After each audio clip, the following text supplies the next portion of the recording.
So I can tell you this for sure. A true high value woman, a woman in touch with her highest nature, there's no way she's doing excessive masturbation or promiscuous sex and all that. Why? Because it lowers the vibration. How can you be in touch with your highest nature when you're doing those things? Don't take my word for it, though. Pay attention when you do them. If you're watching stuff on the internet that you just feel it. Is it low or is it high? Now I understand, though. As I say that, I understand. Like, you got to be high enough or clean enough in your mind to where you can even recognize the difference, to where you can discern.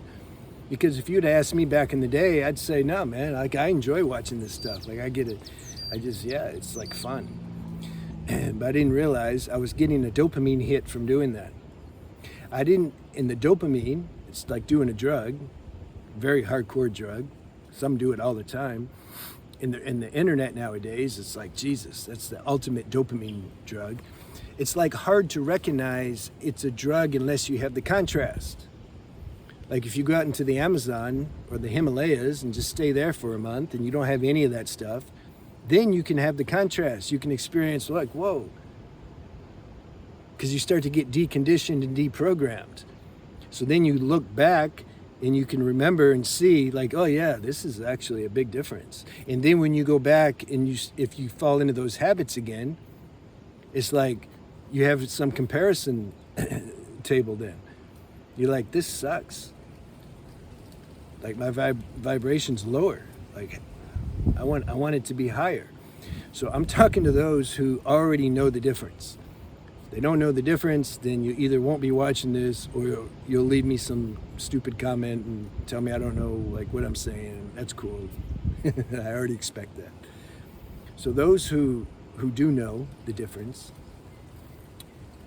pay attention when you can't stop all this at once though either, because the sexual instinct is the second strongest instinct we have as a human being. Self-preservation instinct is the strongest, the will to stay alive. Big shark's coming and I was in the water, I'm gonna like get out of the water. I don't even need to think about it. It's just something, it's automatic. That's deep instinct, same sexual instinct, it's very deep.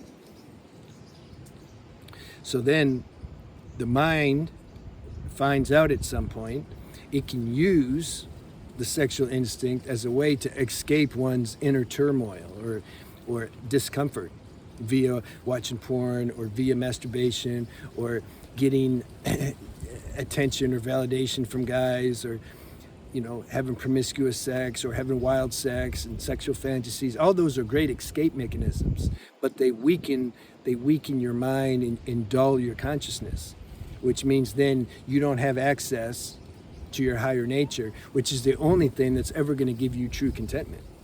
These other things, they're temporary escape mechanisms, and at some point they're going to burn your nervous system out. Then what are you going to do? And then they'll stop working. So then you're stuck with a burned out nervous system, and then your escape mechanisms don't even work anymore. That's called suffering. But there's auspiciousness in that, because that will help you hit a bottom to where then these things that I'm sharing actually might be appetizing for you. And then you can start to really be open to trying to connect, you can say, with the power that created the universe. Some call it God. That's inside you. You start to want to connect with that. You start paying less attention to your mental desires and how to satisfy your senses, you can say, and your instincts, because you realize there's no true satisfaction in that. You start to you're willing to find, you can say, your own uncaused joy that's hiding inside you. But before you can find it, because it's being obstructed by all these, the ego, human self, and all these habits, when we pay attention to those, it's like it eclipses this natural treasure that's inside us. I'm sure you heard the analogy in some form or another. It's like they compare it like when they're trying to express something spiritual, because the people are saying like, how do I find this peace? How do I find this awakening? And then the yogi or saint will say, actually, it's already in you. You just don't realize it. Don't realize it because too much mind activity, too many habits, too many attachments, too many desires, all that stuff blocks it.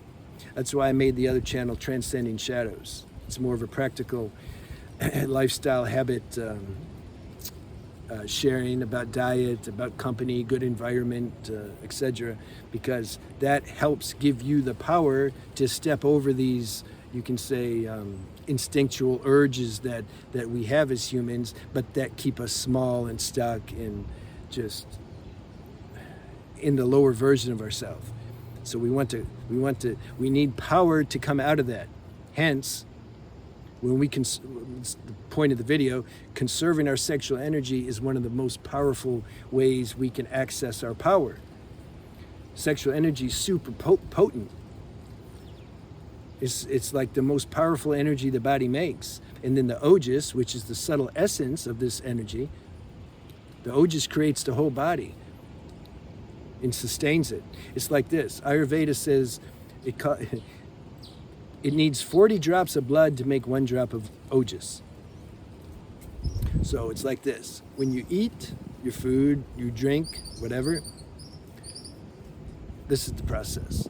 First, the body makes the plasma, then the blood, then the muscles, then the bones, then the bone marrow, then the nervous system, subtle, then the Ojas. The Ojas is what allows all these other things to function.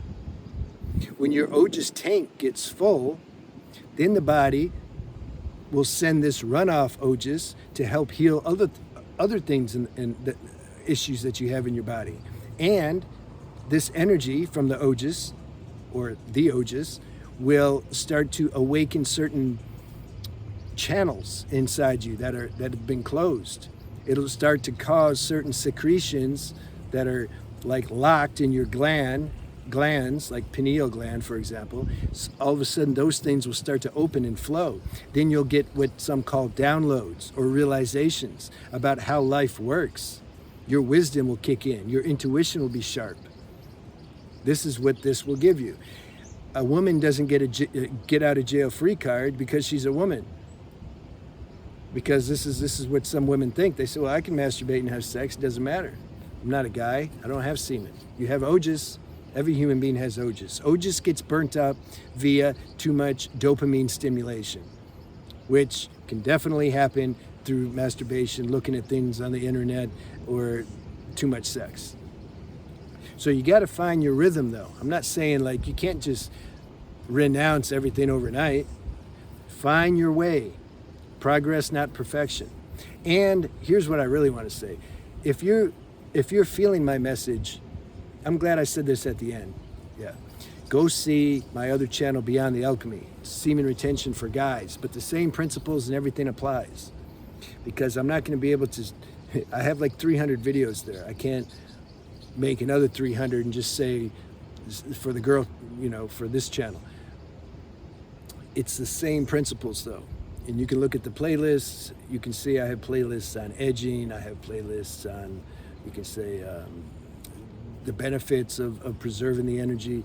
I have playlists on authentic tantra, everything. It applies to the girls. Just you're intelligent enough, you can, because I'm sharing mostly to guys, so I'm kind of talking to guys. So just overlook that and take the quintessential points that I'm making and apply it to your own life. Because this is what's really going to benefit your life. This will take you up to the next level. This will give you confidence. This will show you, your intuition will activate, and you'll know how to handle situations which used to confuse you. This is the power of sexual energy. You'll have true wisdom. And you'll get out of this silly, collective mindset that most people are in. I mean, look at TikTok. Yeah, I don't even know what to say. Like, really? Yeah. All right. Have a good day.